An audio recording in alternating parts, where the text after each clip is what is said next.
All right. Welcome to another episode of Whiskey and War Stories. As always, we are excited about today's guest. This is someone that's near and dear to us. When Jaime and I both started, this guy was the epitome of old school. Him and Mel Bird were like the OG cops that everyone respected. Were very active, proactive, even in their later patrol years. So this is going to be a good flashback to Pomona PD, circa 90s, 80s, and definitely 2000s. So Roger Iwig was raised in San Dimas and graduated from San Dimas High School in 1982. He's been married to his wife, Amy, for 37 years. And they have two children, Haley and Hunter. Roger joined Pomona PD in October 1989, graduating from Rio Hondo Police Academy, class 96. Good Lord. During his career, he spent 19 years on graveyard. There's probably some wellness questions on that we're going to have for him, spending 19 years on graveyard. 3 years with the burglary task force when we had one, 6 years as a detective, and 3 of those in homicide, including cold cases, and 3 in sex crimes. Roger's distinguished career includes 2 life-saving medals, a Medal of Courage, and 16, yes, I said 16, 10-8-51 awards, which are given to a very proactive police officer that recovers occupied stolen vehicles and usually gets in a lot of chases. Wow. Roger was also a founding member of the Bike Patrol program and served as a helicopter relief observer, ABC liaison, and pawn shop liaison. He served 4 years as a PPOA, that's our Union for Police Officers, secretary, and twice on the contract negotiating team. He also proudly represented PPOA on football and softball teams. I remember that vividly, seeing Roger in uniform. After nearly 4 decades of service, Roger leaves behind a legacy of dedication, courage, and commitment to the Pomona Police Department, his fellow officers, and the community. So without further ado, very excited, Jaime, to welcome retired detective Roger Iwig. Roger. Quite an introduction. Thank you very much. Of course, yeah. It's good to have you on. Roger still works with us as a background investigator, and we bumped into each other at lunch, had a good lunch, talked about the old school times, and started talking about some of your traumatic incidents. And I figured I'd go for it, ask him if you wanted to come out, and I was very honored to say he said yes. So thanks for being on, Roger. Thank you for having me. Before we get started, I have a question that I have to ask. Ryan, as you were reading the bio, I noticed you said that it was 16 10-8-51 pens. Okay, so first off, in 21 years of being a cop, I've never heard of anybody that had 16 pens before. And the second question is, those were all he got those without ALPR? No, he's like, what's ALPR? I don't know. I hate to break the news to you, but right now people get 10-8-51 pins because there's a camera that tells them exactly where the GTA passed by and tells them exactly where they are, and they get the arrest. Well, that would make it easy. It makes it very easy. Yes, days of 10-8-51 pens are not like they used to be. I don't think they're as prevalent as they used to be either. There used to be stolen cars rolling around. You knew on a Friday or Saturday you were going to get at least one rolling stolen. I just don't think there's many. Well, I would say this, that almost every single day we have stolen cars rolling through our ALPRs, through our camera. Every single day there's stolen cars rolling through, but our cops are just getting them like this because, it takes the work out of having to go to the neighborhoods and run plates and, do stops on cars and those type of things. And it just takes all that work out of it. So, to hear that you got that many GTA pens, when cops are lucky if they get one off of the camera, giving them the crutch. So that's amazing. Wow. It's the first time I heard of that. Yeah. We're not into the interview questions yet, but I want to get into this a little bit because just growing up as a police explorer and a young cop, everyone has different interests, gangs, whatever, et cetera, traffic. But when I grew up as a police explorer, for some reason, seeing guys like Roger, Rob McCrary, Terry Herstanich really hunt for GTAs. That was my thing. That's what I love doing. And you guys could attest to it. There's nothing like rolling around at 2 a.m. when it's quiet in Pomona, going down the side streets, looking for those taillights. And that feeling you get when you run a plate and it comes back, it's like you can't replicate that. No, you get the jitters every single time. Yeah, That's awesome. I yeah, love great it. stuff. So Roger, we start off every episode with a dedication to a fallen comrade in law enforcement or another hero, the first responders. Can you tell us who you picked and a little bit about him? I chose Gary Ellison. Gary was a Marine, served in Vietnam, and then came to Pomona PD, where he was a sergeant for many years, but he was there for over 30 years. When I arrived, he was my mentor, as he was to many of the people that arrived at around the same era. Just a solid, straight shooter guy who worked hard till the end. And I think I molded most of my persona and how I wanted to be as a police officer or perceived as a police officer after him. I know a lot of the other guys in my era did the same. He really made an impact on all of us. So I'd like to dedicate it to him. He eventually passed away from effects of Agent Orange that he experienced in Vietnam. Mm-hmm. So, Wow. Well, here's cheers to Sergeant Ellison, ELO. sure. Cheers. Yeah, as you know, Roger, our chief Mike Ellis is really good friends. Grew up with his kids. Yeah. And they have a trip in a couple weeks to go see the Dodgers back in the Midwest. So still around in Oh, spirit. great. That's Yeah, good to hear. very cool. And just a small world. My dad actually knew Gary pretty well. His wife Yolanda worked for my dad several years at General Dynamics. Oh, Wow. okay. Wow. So yeah, just a real small world. So it's a coincidence that you mentioned that name. But yeah, and I'm aware that he passed away not too long ago. I saw the posts on Facebook and stuff like that. So, and from what I heard, he was an amazing cop. So let me take one more. Right before he passed away, when he knew it was inevitable, he reached out to several of us that he had mentored and worked with, and gave us kind of a last phone call, like, "This is it. I won't be here much longer." wow, And that was amazing. Just Oh, an amazing experience. oh God. that gives me goosebumps. Wow. Yeah, it's like what do you say at that point? You know, Jesus. for the person Thank being you. called. Thank you. Yeah, Yeah. true for thinking of you, right? Yeah. So Roger, we were talking about all these times of GTAs and rollers, as we call them. For someone that wasn't there, paint a picture what it was like when you started in the 90s. What would a typical shift look like for a young patrolman, Roger Iwig? Well, I remember it was graveyard, but that didn't matter. You'd go 10-8 with same number of calls pending then as they did now. The difference is we didn't have an MDT. So everything was done over the radio, and it was done quickly because the radio system was different. It would pick up the closest signal or strongest signal. So you and I could be talking on the radio at the same time, and it may hear you, and dispatch would hear you, but nobody else would hear me. So you could cover each other really easily. So when you had your moment to get on the radio, you hollered out whatever you could as fast as you could. Wow. Yeah, it was different. What kind of calls you were chasing, or Same. Well, every Friday you knew there was going to be a shooting. Someone was going to be shot. Maybe a homicide, maybe not. Every Saturday, same. And then it was slow down as the weekend went on, mostly domestics and music and stuff on Sundays. But it was go. It was go. You'd end your shift with 5 unfinished reports, and you either work overtime to finish the reports or hold them over to your next shift. But you're not doing paperwork. You're doing the face sheet and moving on. Although I understand now you guys don't do any paperwork, so young kids don't know what I'm talking about. See, we had this paper and a pen, and we wrote things down. Yep. A body worn camera pretty soon will actually literally write the report for you based on everything the That's camera. what I've been told. Yeah. Hey Roger, when I always say that growing up I wanted to be a baseball player, but when I was 14 in 1992, I went on a ride along with my brother Hector, and literally zipping call to call. There was no pursuit. There was just checking people and running after people. And after that first night, I was like, wow, this is what I want to do for the rest of my life. That's how captivating it was. For sure. I agree. And you grew up in that, or you worked in that era, for sure. That's amazing. So whether or not you know it, you've obviously earned a reputation of being, one of those old school cops cut from a cloth that it's almost obsolete actually.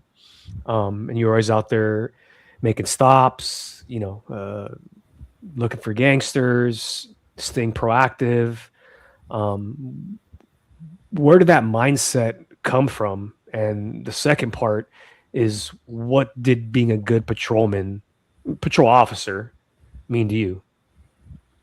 Ooh, two-part. The mindset came from the day I got this job. I thought I'm the luckiest guy in the world. I don't know how I got this job, but I got it. So I wanted to make sure I gave the people of Pomona their money's worth. If I'm there for 10 hours, I'll give you 10 hours of work. I will hunt people down. I will make the streets safer for the nice families, for the people that do deserve to have a good style of life. And I'll do whatever I can to earn that money and make that work. Well, sometimes it's not the easiest route, but it's the right route. Right. And then again, now part of that was Gary instilling that in me, is you go out there and give the people their money's worth. So that's kind of why I was a hustler all the time. What was the second part of that?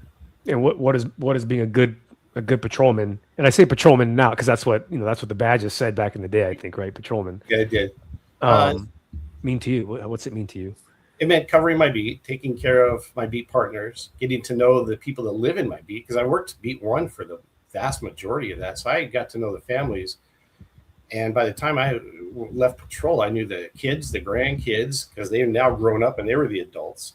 And so you see generational things and you learn because people from Pomona don't move. Back then they moved into their house. That was a generational house. So you get to know everybody. It meant servicing them, covering your beat, backing your other fellow officers. I wasn't always the nicest guy to other officers or to people, but I was trying to do what was right and what's best for the situation. Yeah. It's funny. I have a story that you just said you weren't always the nicest to other cops. I got one too. I'm sure there's a bundle of them. So, 21 years ago, when I started, I was walking in one of my phases on training, and you and Mel Bird were parked in the bay, and you had got out of your car when you saw me walking up, and you both went up to me, and you started pulling my pens out and taking my pupilometer out, and you found $5 in my pocket, in my breast pocket of my uniform shirt, and you took it out and you said, "Okay, go away, Boot." And I remember I walked away, and I'm like, I was flattered because I knew that. I mean, at that point I had already knew that your guys' reputation, and you were old school cops, and I was an explorer before that, so I had known of your guys' reputation, and I was flattered that you guys even came up to me and talked to me and had I was flattered that you had taken my money, because I knew that was a sign of I guess what we would call like tough love, and you're earning your keep here. And I laughed because I think by today's standards, if that had happened, I think a cop would have filed a 211 report. No doubt there was fear of me when you did it, but I just think that there's that generational gap where as a young cop, I knew that this was it was a way of you starting to welcome me into this. It was to this family, and I'll never forget that. When I tell people that, I'm like, yeah, they're like, did they give it back to you? I'm like, no, they took my $5, and and I'll never forget that story and how unique it was. And so yeah, you definitely had that sort of tough love with a lot of the younger cops, for sure. And you're correct. If you're getting welcomed in that way, it means you're accepted. You're okay. I'm there for you. You're there for me. If you're getting razzed or a nickname or money taken from your pocket, you're one of the guys or girls. Yeah, you're right. I don't think that would fly these days, but it's just different generations. Some of the things we were able to say and do, I don't think you could probably do these days or say, because people would be offended. But we didn't get offended. We weren't raised in that era where there was no such word as "I'm offended." Right. I would have been honored if somebody had done that to me. So yeah, absolutely. Right, passage for sure. Absolutely. Yeah. So now I got to tell my Roger story, and hopefully this comes out. I know you know which one, but can you guys see that? No, you probably can't. Yeah. So, Yeah. couple of years on as a cop, working swings, and I get there and my car's out of service, so I grab whatever spare car there was. They give me the keys. I go 10-8. A couple hours later, go to a fight call at the scoreboard on Temple. Big fight. We break it up. It's all code 4. Everything's good. And I'm backing my car up, and I hit a pole. Major damage. You're backing whose car up? That'll come. Your car. Is it 34? Proceed. Is it unit 34? I think it's 25 if I recall, but you just had to, is it 34? I forget, but I think it's 25. I thought nothing of it. I go 10-8. No, I go back to the station to get another one. I turn the keys in, and the jailer, I think it was Mike Contreras, he's like, "You had Roger's car?" I'm like, "This is Roger's car." He's like, I'm like, "Oh my God," So I go throughout the shift. The next day, graveyard comes in, and I'm there at my locker, and Roger comes in early for work like he always did. And he's like, "What were you doing driving my car?" So I smiled because I thought he was kidding. And he's like, "I'm not smiling. Don't you ever fucking take my car again." And I was like, but, like Jaime said, it was different back then. I corrected myself. I never did that again. And, 2 days later, I saw Roger, and he was like normal, right? And like Roger said, you can't do that anymore. In my position as captain, I've seen a couple times where some supervisors have had tried to do tough love or tough talk with a new generation of cops, and sometimes it turns into a complaint, it's crazy. I miss our era of law enforcement. Yeah, it was much easier to deal with, just straightforward. Yeah, punch each other, wipe each other off, walk away. Everybody's done. You're friends the next day. Yep, missed that. Yeah. So Roger, you like we alluded to before, you had this knack for finding stuff, GTAs. You're always on West Holt stopping people. Dope. There's 2 types of cops. There's one that goes call to call, and there's one that's very proactive, which you were. And to do that, you need to have a good eye for it. Do you think you were kind of born with that eye, or do you kind of develop it, or how would you attribute that? I think I kind of had a mischievous nature as a kid, so I knew what to look for. I knew to look for people that change what they're doing when I enter the picture. So in other words, if they see the cop car, the cop, something, and they alter in the slightest any mannerism or any movement, then I know that that person needs to be stopped. Yep. Dennis Cooper, I was riding with him when I was young. This is why I love having guests from Pomona PD on, because we're just reminiscing. This is so fun. This is awesome. But Dennis Cooper is also very active, had that eye that Roger has. And I wasn't on training, but we were partners. I had like a year on. And I said, like, "How do you do it? What do you look for?" And he said, "When you pull up on someone, when you look at them, people are naturally going to get nervous because it's the cop. It's a cop, sure, right? But it's someone that has contraband or is holding something that gets just a little more nervous. Once you could pick up that extra nervousness, that's when you get really good." I was like, wow, that clicked for me, Yeah. I'm amazed when you see these police shows on TV. The perpetrator, the bad guy, girl, is giving away all the signals that they're about to take off running, and the cop's not picking up on any of it. I've testified in court as the "I'm about to run" look, because it's very, very obvious. Once you've seen it once, this guy's going to take off. For sure.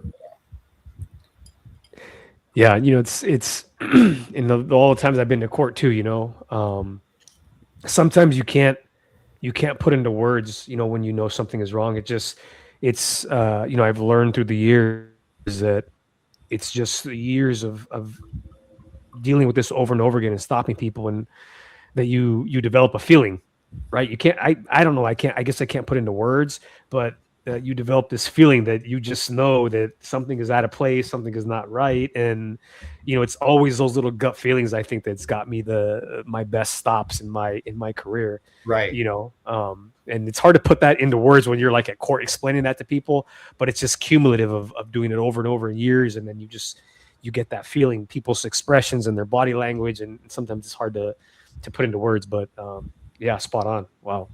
Yeah, and as you speak, your mannerisms and your facial and everything and speech is matching up with what you're trying to convey.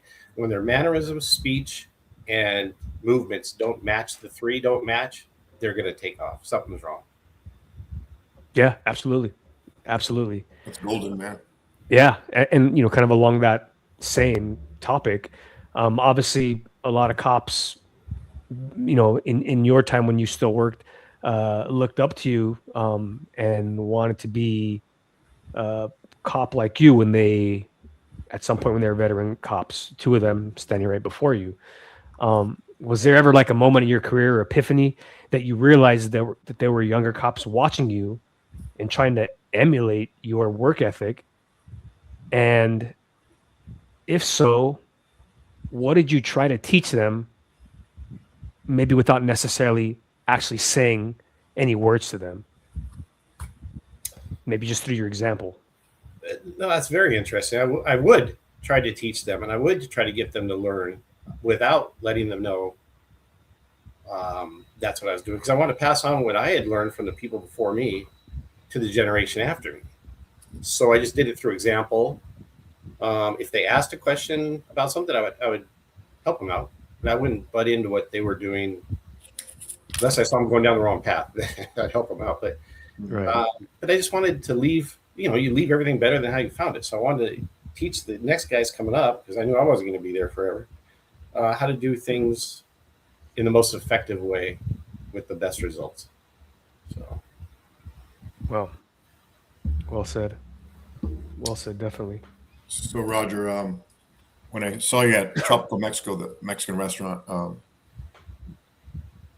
your career alone, your old schoolness, the stories you have was enough to make me want to ask you to come aboard. But the icing on the cake was your OIS on Holt Avenue, which was a very harrowing shooting. You know, we have plenty of OISs, and this one just definitely went above and beyond, because the amount of rounds fired, the way it happened, the caliber of weapon.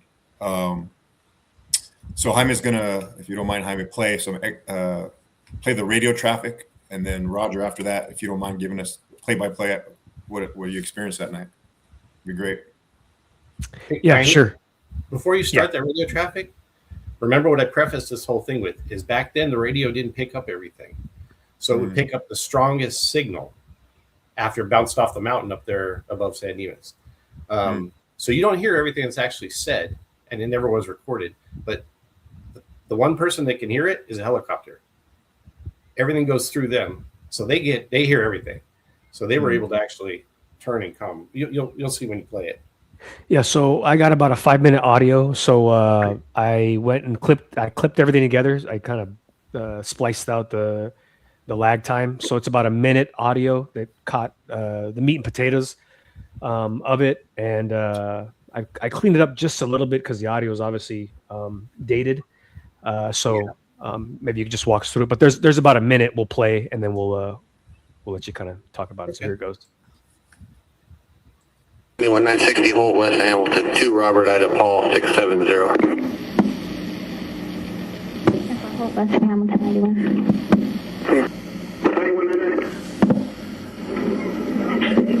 91, we advise your traffic. 91, copy 998 Holt West Hamilton, put on 71, Adam 72, Adam 93. Good, yeah, go to Brown. Monterey. Yeah, I took rounds, I've been hit. Copy northbound 7. Pomona? 91. 71. I got setbacks all over Cherryville. Any Cherryville cordoned off. Copy, suspects around Cherryville. If anyone needs Cherryville cordoned off. Again, 998. 998. 91 of you been hit? Yes, I've been hit with something, I think glass. Start ambulance, Pomona. Yep. Affirmative. We have a human and a little Marcus Marshall, South Carolina. 2 minutes flash. I don't know if we win. I wait, calm down. Don't yell, we can't understand you. That's not me. First off, excellent job splicing that together, Hammer. That gave me goosebumps. Yeah, thank you. Yeah. Roger, can you start maybe a few seconds few seconds before you saw that traffic stop, like what led you to pull him over and then just kind of go from there? So the floor is yours, my friend. Okay, I'm going to preface it with this. I have never told anybody this story. Wow. I've never talked about this. So to interrupt you, when I asked you when we were at breakfast or lunch, Yeah. I asked you, hey, can you tell me the play-by-play for your shooting? I don't know why I asked you, and you hesitated. And you're like, so I sensed something there. So now that you say you've never said it, it makes sense. So we are all ears, my friend. This is gonna be I always deflected. I don't know why. Yeah, I'm flattered. Yeah, I'm flattered.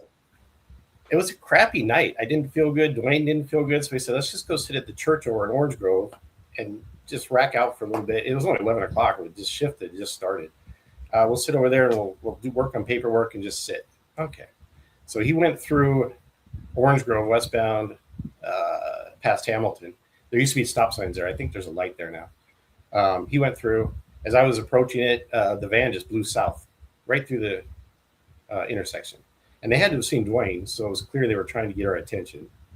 So I got behind it, activated my spotlight so I could just kind of see him better. I could see three people, and I could see them talking, and follow them down to Holt. And they turned on their traffic signal to turn right. So I put out the traffic stop.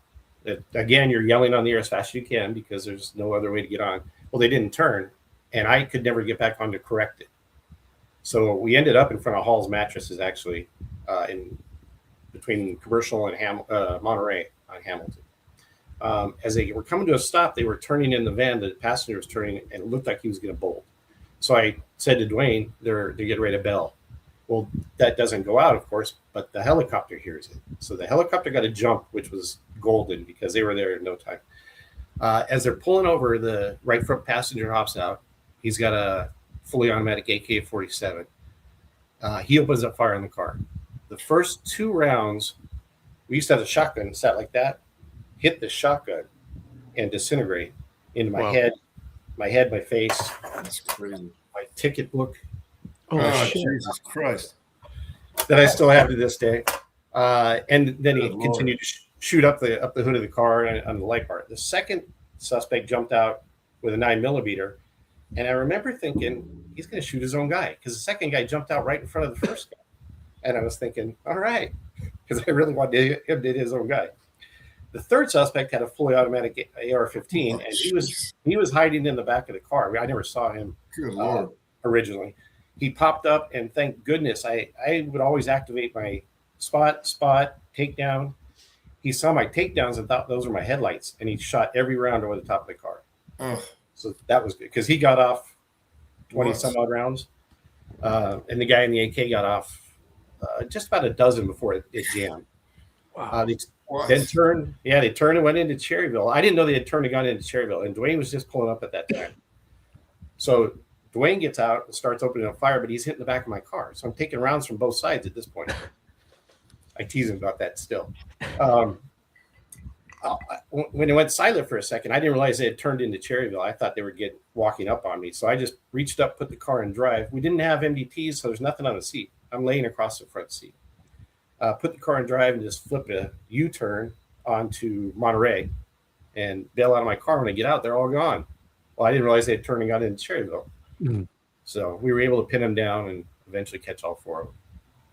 God, the entire time I've heard the story, which was harrowing already, was just the AK-47. So there were two additional people that popped out with guns? Yeah. There's a video game or something, man. About 30 rounds fired in about 2 seconds from a distance of 13 feet, 14 feet, because I always pull my traffic stops closed. So it was fast. No. I feel like I might know what you're going to say, but I'm going to ask you. In those split seconds or fraction of a seconds that it took from the time you stopped the car to the time you started receiving gunfire to the end of the gunfire, what was going through your head, if anything at all? When he hopped out, I assumed they were going to run. When I saw that he was holding the AK-47, they're not running. And then the shooting started. I knew that I got hit in the head with something. But as I was laying across the seat, I thought, hey, I'm still here. All right, I win. So I was never scared after that, or it was that first oh shit moment. But after that, it was like, I think I won this. And by the time I got out of the car, I knew everything was good. So it's hard to describe. You didn't really have time to be frightened. Afterwards, of course, you're, oh shit, what just happened? But when it was happening, it was just too fast. Yet, with that said, it was very slow. I was able to describe the guy with the AK-47 right down to his sneakers. Wow. Accurately. Yeah. When they took him into custody, he was wearing everything I said he was wearing. So it was, Wow. yeah. It was weird how the mind works. Yeah, the mind under such duress and perception, and it's amazing. For sure. Wow, that's incredible. So we've heard about just through the years I've heard about the shooting as well, because it's I guess what we would categorize as a legendary shooting in a legendary OIS shooting in Pomona, because of the way that it went down, the circumstances.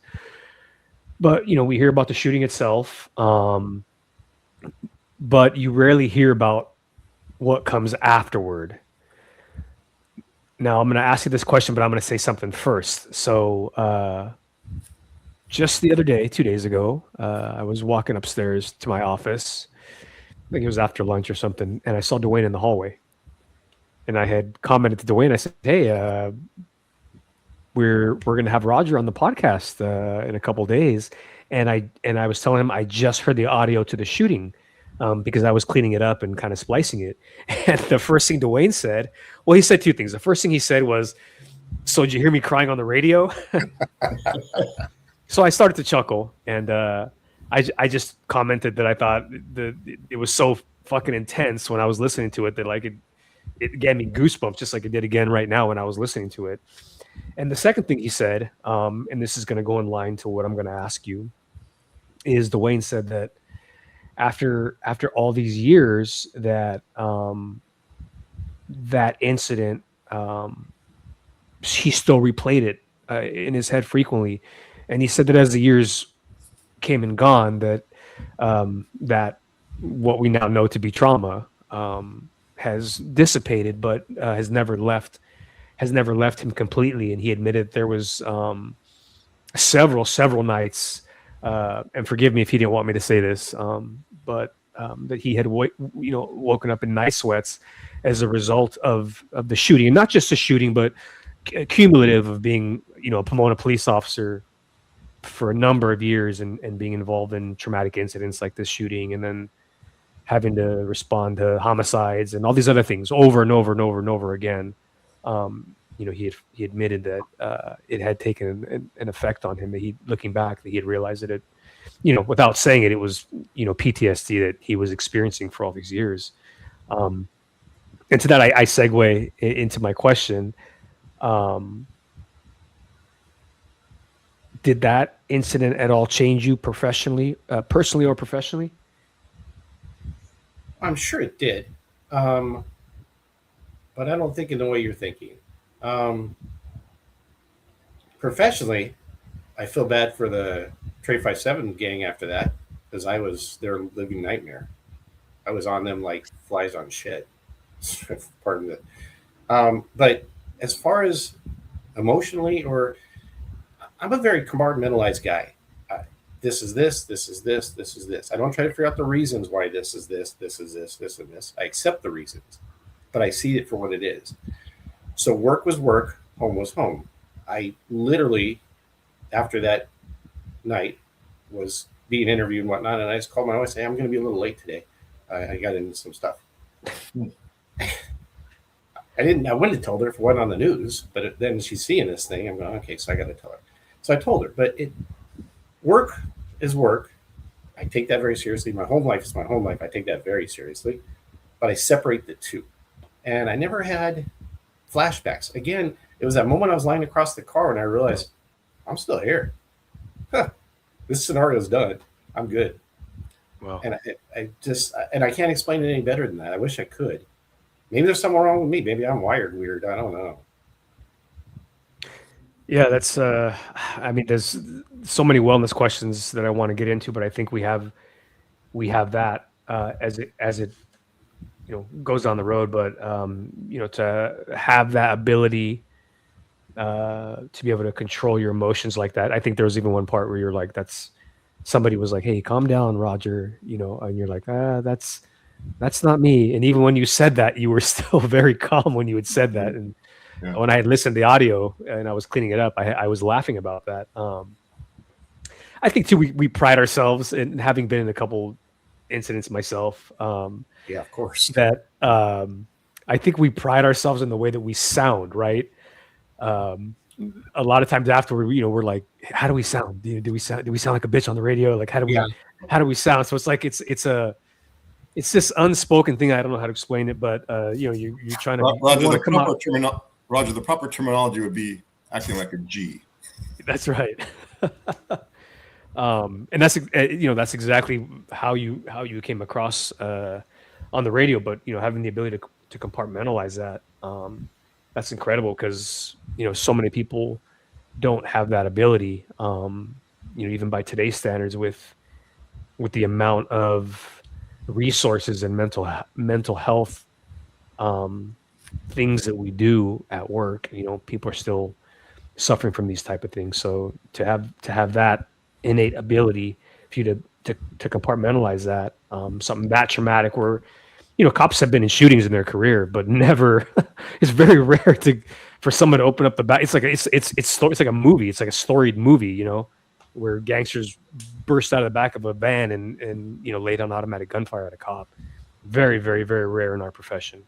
And let me ask you this: in Dwayne's defense, which is harder, watching your partner get gunned down or being the one fired at? He thinks he just rolled up on me being killed. So, I feel bad for him. It had to be more traumatic for him than it was for me.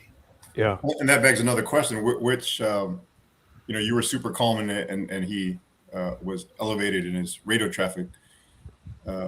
Is the way he handled it more of a release steam valve or pressure valve for later trauma, or is it you being so compartmentalized? Is it going to be like a kettle cooker and it manifests years later?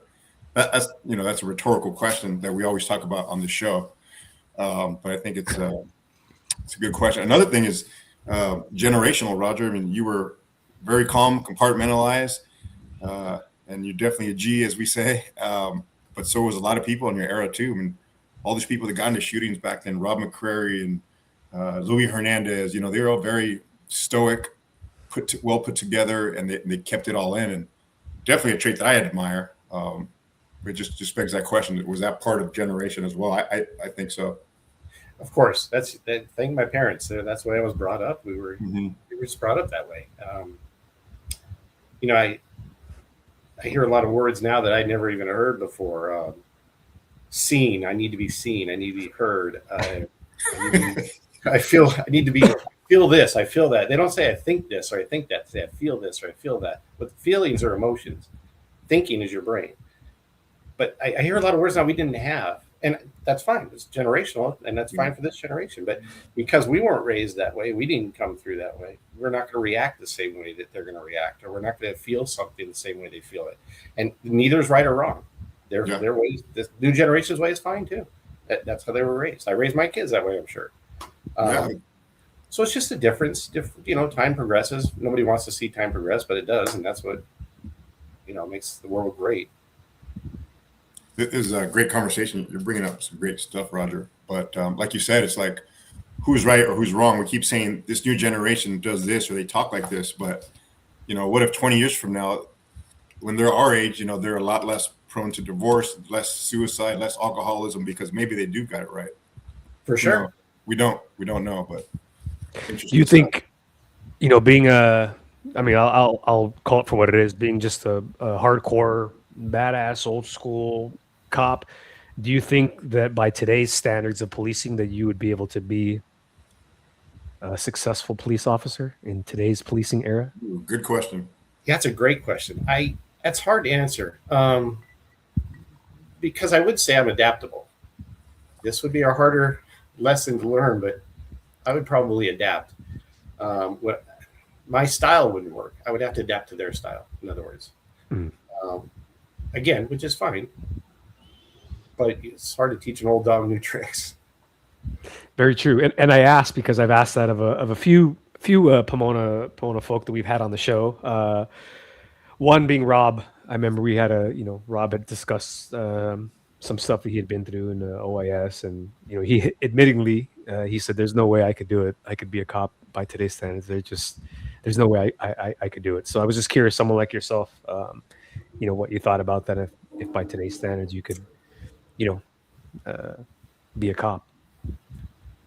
Hard to say. Yeah, interesting. Yeah. Hey, Roger, just out of curiosity, was there any motive? Obviously, they were trying to kill a cop, but the why? Why were they trying to do it? They never came out and said exactly why. Mm. And didn't you do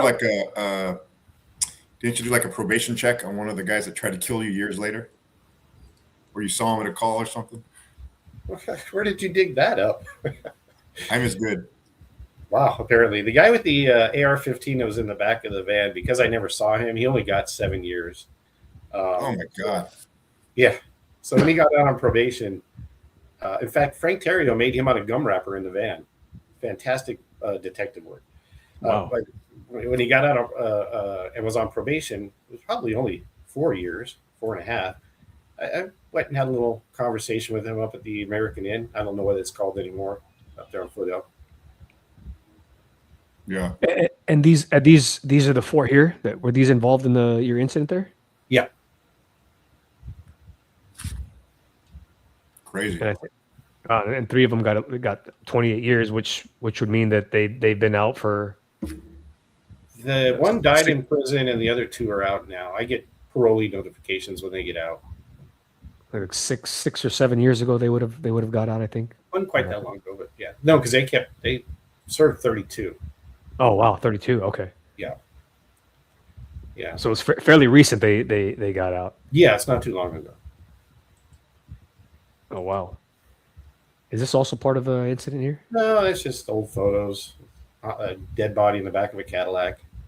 And is that you? Yeah, I'm young. I had hair.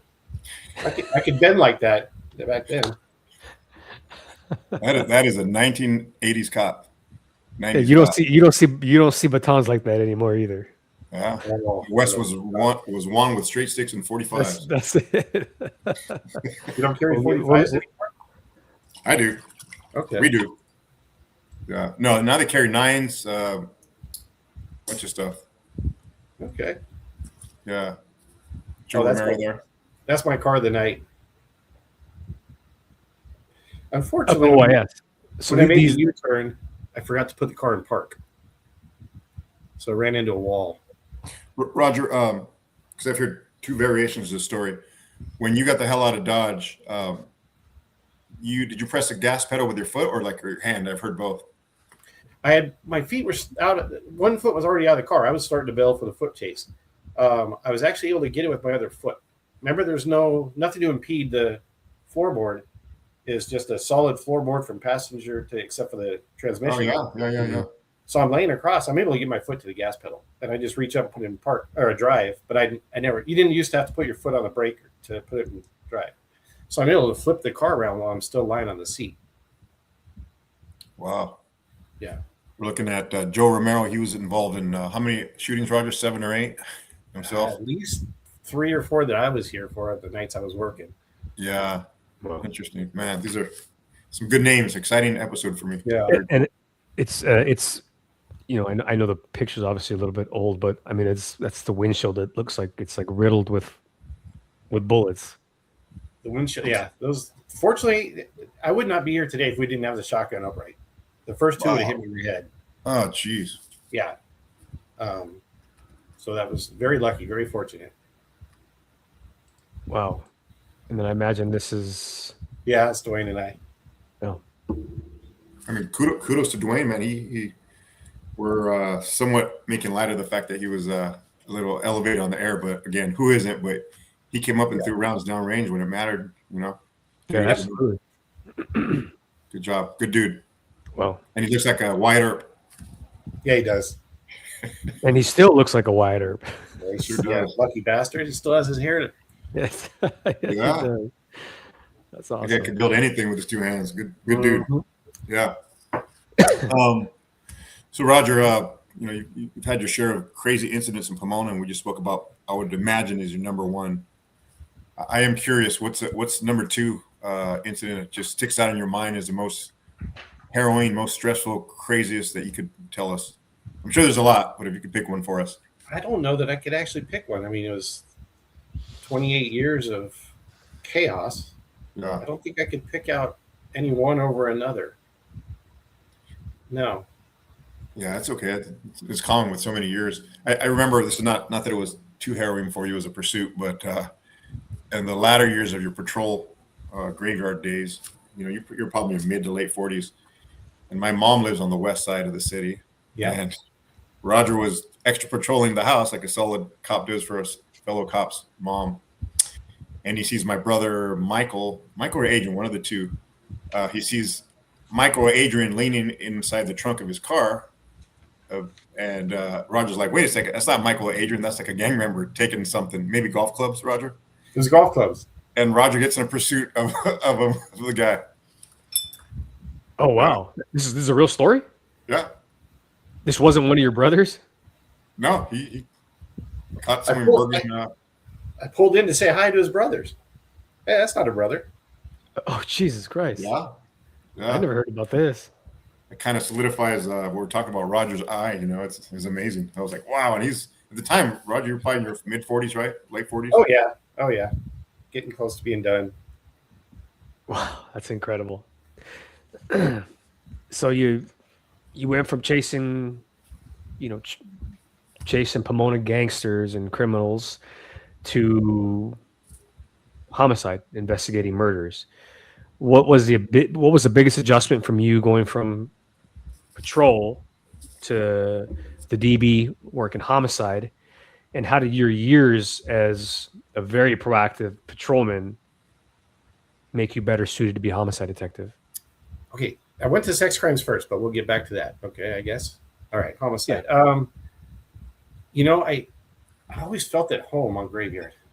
I loved graveyard. My family, my kids didn't know I had a job. I would put them to bed at night, take off, go to work. My wife would take them to school in the morning. I'd pick them up from school as soon as I got out. So I don't think they thought I worked. They just thought I was always there for them. So graveyard was ideal for my family life, and I felt comfortable on graveyard. I liked the after dark people and the element. So going to homicide day shift and having to wear a suit and tie was not particularly appealing, but it was a pay bump when I was nearing the end of my time there. And it was a hard adjustment to go to a crime scene that's done, static, and I'm investigating it, versus being the one to create the crime scene or a part of it. So that was difficult at first. I don't know that I liked it necessarily, but I grew to it. How's that? Makes sense. Fair. Yeah. And then we had enough homicides to keep us busy. That's for sure. Yeah. And how did you were a great homicide detective. How did your years as a proactive police officer working those streets, how did that help you in that assignment? Probably the biggest asset I had working the streets worked well on homicide too. And I heard Gil Carrillo talk about this in season 4, episode 1. Listen to people. Don't talk very much. Just listen. Yes. You'll get much more out of listening to what people have to say than you ever will trying to school them on how you're the smartest guy in the room. And so it really worked in homicide. Interviews and things like that. It was just a key to solving the crimes. But I learned that on the streets. Well, we all know that cop that's a blowhard that goes up and just yakking at the person, belittling them, and tell them how much he knows that they don't know and all this. And that guy never gets anywhere. Girl, I'm sorry. Never gets anywhere. Yep. They're not going to be very successful. I was literally telling people in briefing today.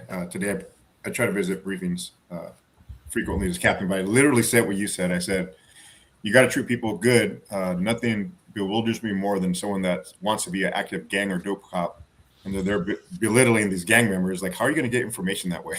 It's the opposite of what you're supposed to do. The other thing I never did, and everybody does it these days, I watch the kids do it, is put on gloves to pat somebody down.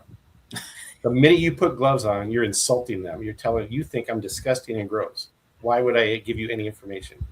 Yes, it is disgusting and gross, but I never put a single pair of gloves on to pat somebody down. Wow. That's that explanation is probably the best explanation I've ever heard for an argument for not wearing gloves. That's awesome. Yeah. Wow. That's incredible. Roger, so let's focus in on DB cases, homicide or sexual abuse, which is a heavy load. Any cases that truly stick out with you? Maybe not because they were a major case, but maybe how they affected you at night?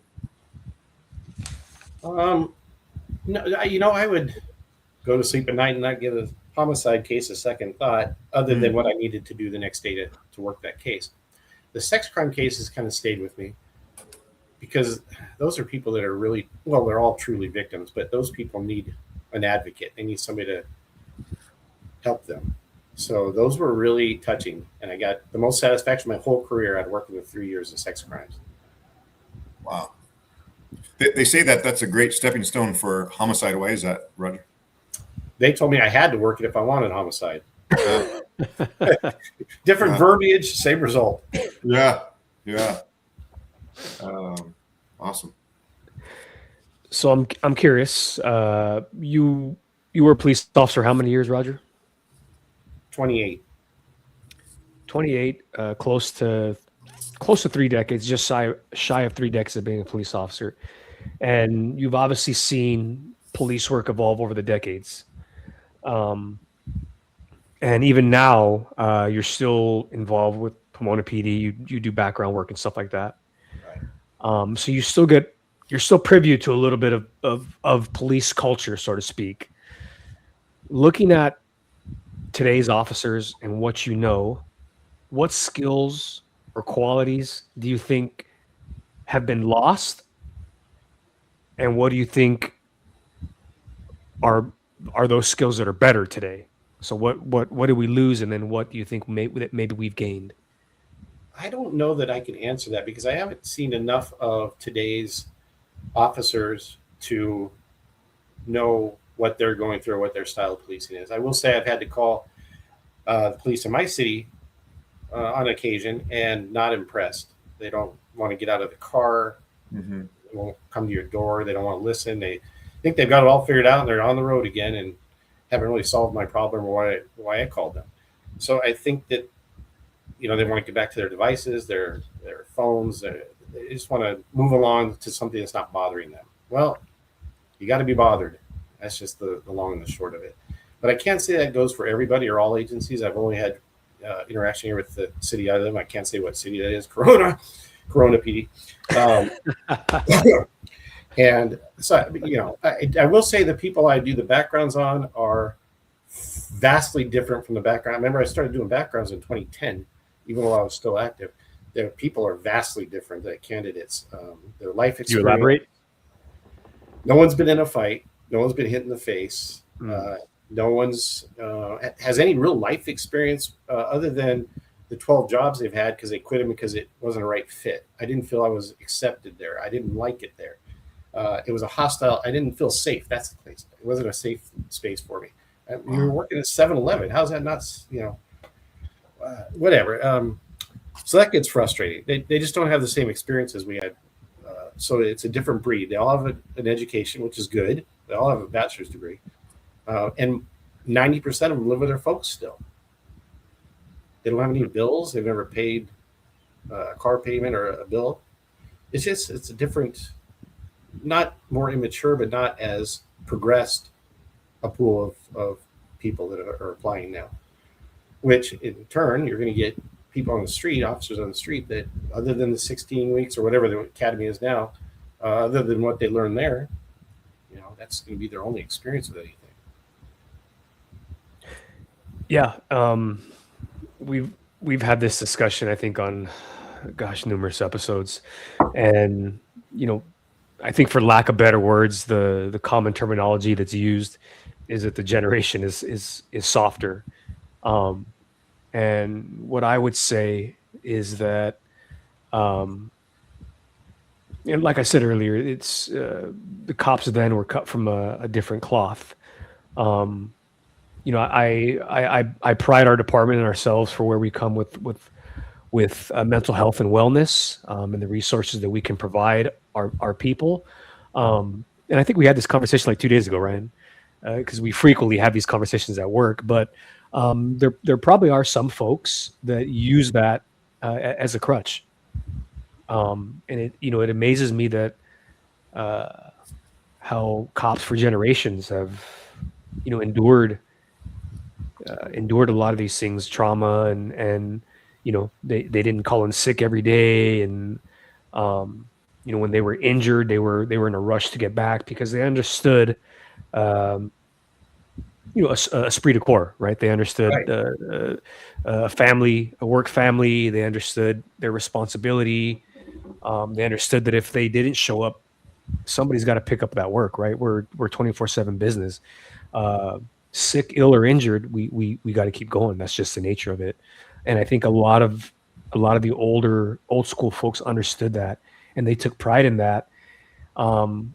Whereas somewhere along the way, we have lost. I think we've lost touch with that. Not with all of our folks, but with some cops. And this is everywhere. This is not just Pomona PD. I'm not being specific to that, but where if they wake up and they don't feel right, they call in sick, or an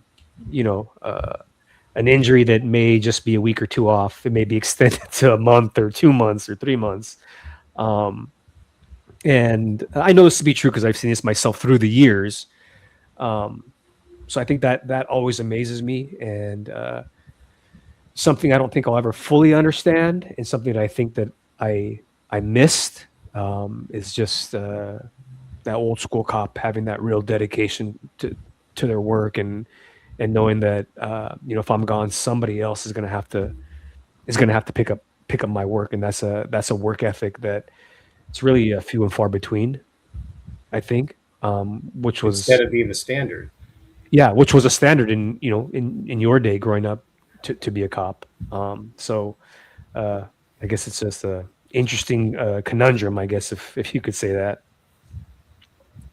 Quite literally a dying breed, man. People like Roger, unfortunately.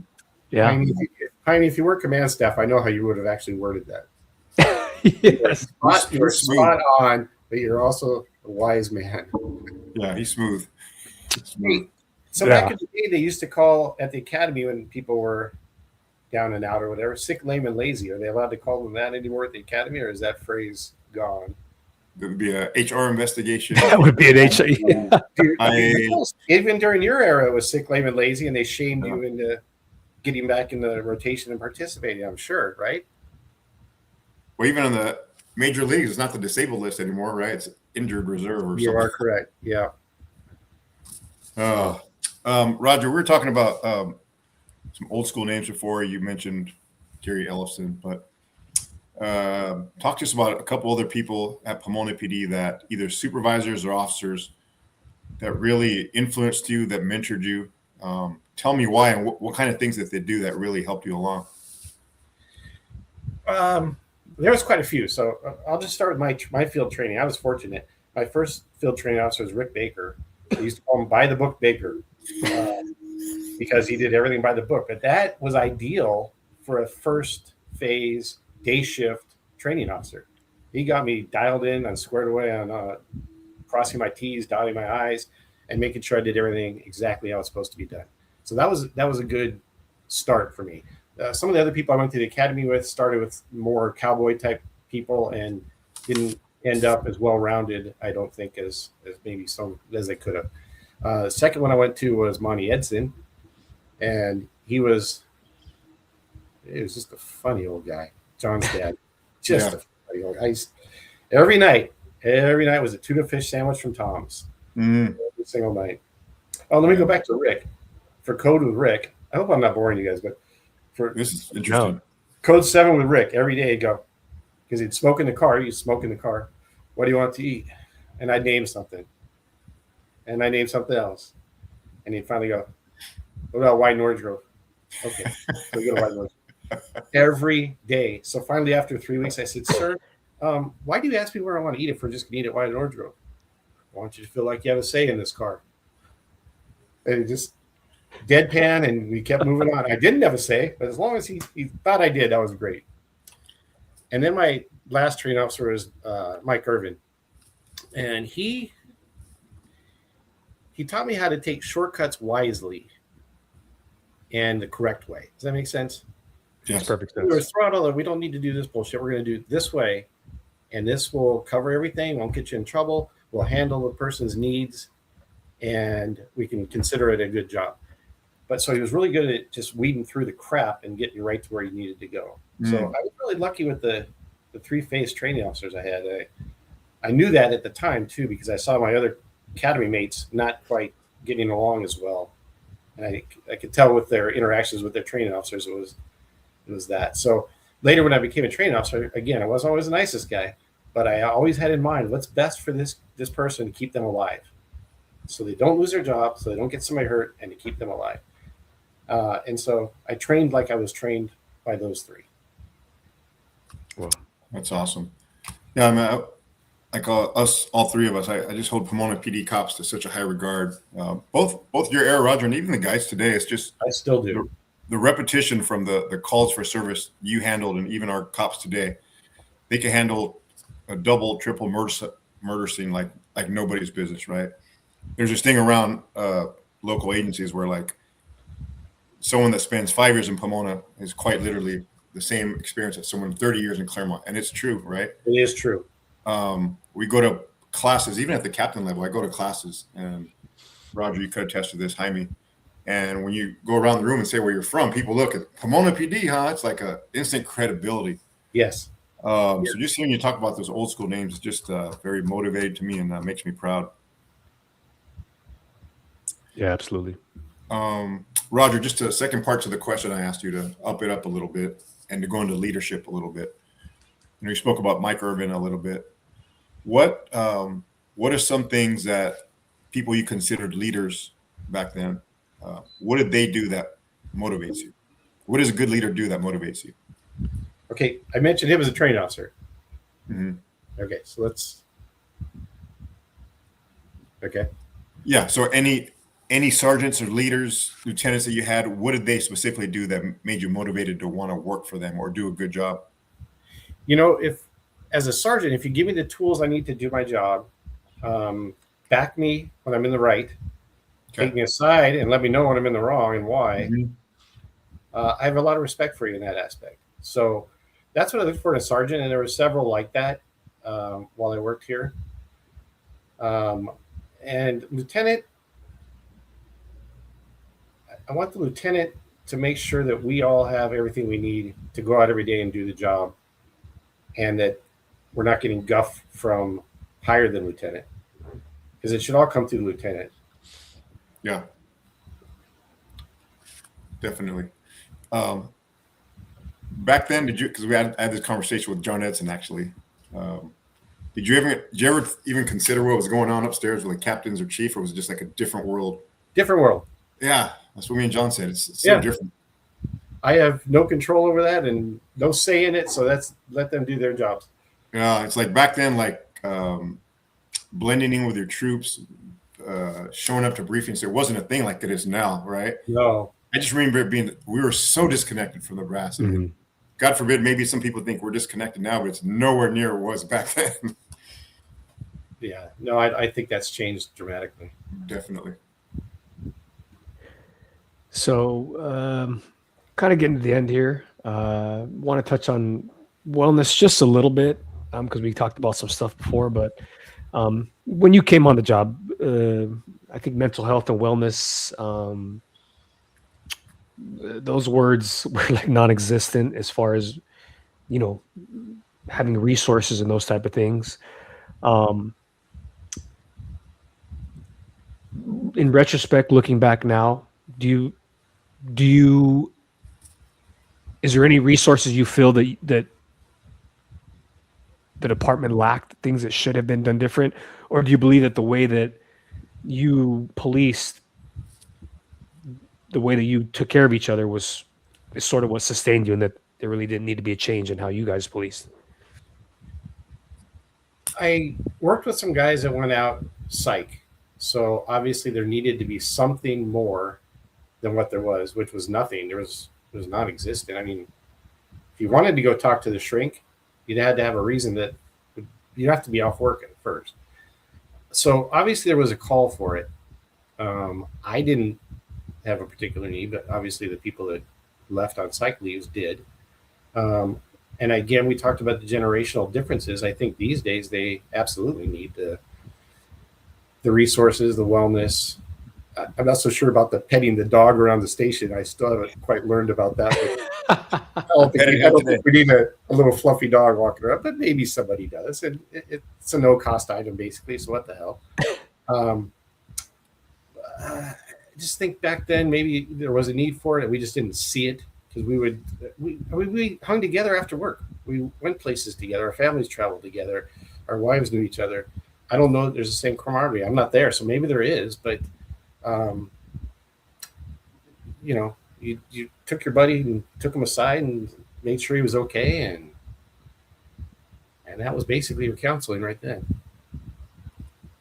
There might have been a need for something more, but you hit on a big topic. One of the things that I don't see too often anymore, and that's creating that family environment. And what a lot of cops don't understand is that choir practice, right? That did create that created a family. Maybe not getting totally shit faced, but breaking bread with your brothers and sisters, that created that camaraderie. Getting together every so often with your squad mates or your buddy at work, and with their families, and getting to meet their wives and their kids, and that developed the bond personally that bled in professionally, right, and made you tighter at work. And then it goes back to what we talked about, how it's that type of environment that created that mindset that, like, hey, I want to be at work. I want to handle my shit because my buddy's going to have to pick it up if I don't. And we're lacking that today. And even in my position now, I try to do that. We went to dinner with all the folks on my teams, and I stress to them to invite, their wives, girlfriends, significant others, so that we can meet each other. We can just sit down and have dinner and maybe not talk about work, but just talk about life and, what they like and what do you guys do for fun. And just so I can get to know them and, develop just a basic human relationship with them outside of work, so that when we go back to work, there's a personal side to it. And they're like, man, this is a good dude. Like, I know Jaime is a human being, and he's not just a fucking lieutenant sitting behind a desk, right? He's a cool dude. I know he likes this, and this is what he likes. And I have found that, growing up in Pomona, learning from people like yourself and other folks, that that makes a difference. It makes a difference in how we perform at work, and I do think that's a piece that we're missing. That I'm desperately trying to bring back, or at least advocate for the supervisors to get with their folks and get a chance to know your folks outside of work too. Right. It will develop that bond that you just can't develop anywhere else besides doing those type of things, if that makes sense. it does make sense. Makes a lot of sense. Does the department even have a softball team anymore? No softball team. No. So, yeah. Yeah. We played in No tournaments all over. We played in the Olympics. Guys, girls, everybody's welcome. Yeah, right now, Roger, it's a lot of it's they just want to do the 40 hours and get home.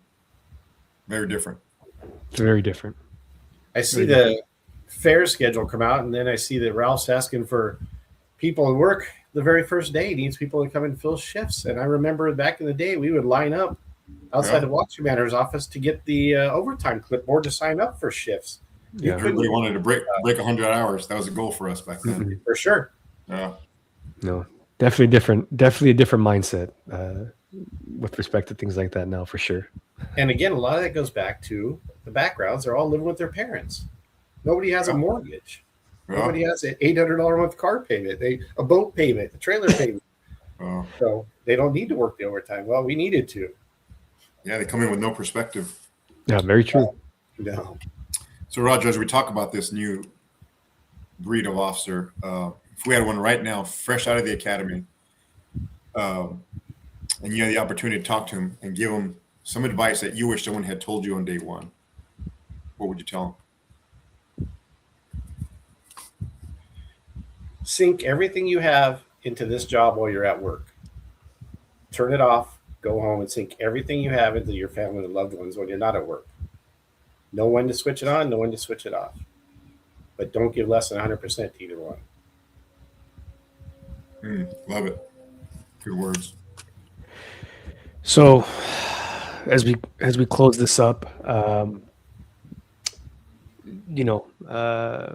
I have always looked up to a cop like you, and for myself, I'm so very fortunate because I got to live in both eras. Right, I got to live in the era where it was still old school policing, and I was trained by old school cops, and I got to have a lot of fun.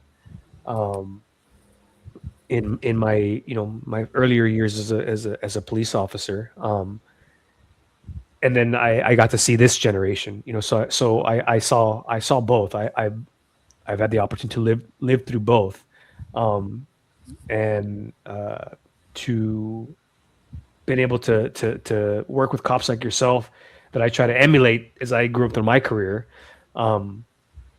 What do you want future generations of Pomona police officers, when they hear your name, what do you hope they would remember about you?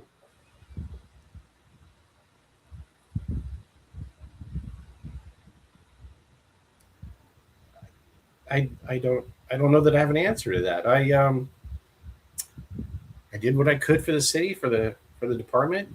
I gave it my best, but to remember me as anybody in particular and outstanding, no, I'm just one of the wheels in the or cogs in the wheel. I mean, I worked with a lot of good guys, so I don't necessarily need to be remembered. I just hope they carry on the tradition, as Ryan was talking about, so that people are proud to be a Pomona police officer. I mean, there's a lot of responsibility that goes with that.